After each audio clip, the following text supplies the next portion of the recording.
Kuna jamaa anaitwa Justin Muturi ameongea jana, ameongea mengi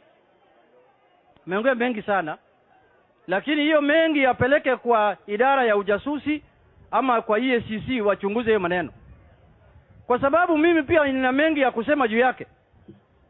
Mimi kabla ya uchaguzi ya 2022 alikuwa speaker yangu, nilimwendea nikaambia, hey bwana speaker, si usupport baba yangu anataka kuwa president. Aliniambia afadhali hii mwizi yetu ambaye anaitwa Ruto kushinda baba yako. Sasa leo Ruto amekuwa mtu mbaya jameni kwake. Hiyo ujinga kama hiyo sisi tulitoka. Hatuwezi kudanganya na vitu kama hizo. Jambo la pili, mimi kama mbunge nataka kuleta mswada nyingine. Yeye ameongea juu ya mambo yote, hakuongea juu ya mambo moja. Kuna jumba hapo bunge inaitwa Bunge Towers, ambaye kuna maofisi ya wabunge.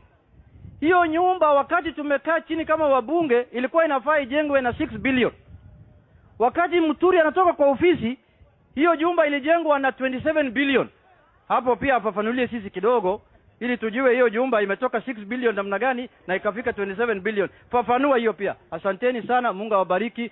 Nataka kualika deputy governor ya hapa Mombasa ambaye sijakutana na yeye lakini naona sura yake inafahamu kama mtu ya ODM. Asante, karibu sana. Thank you.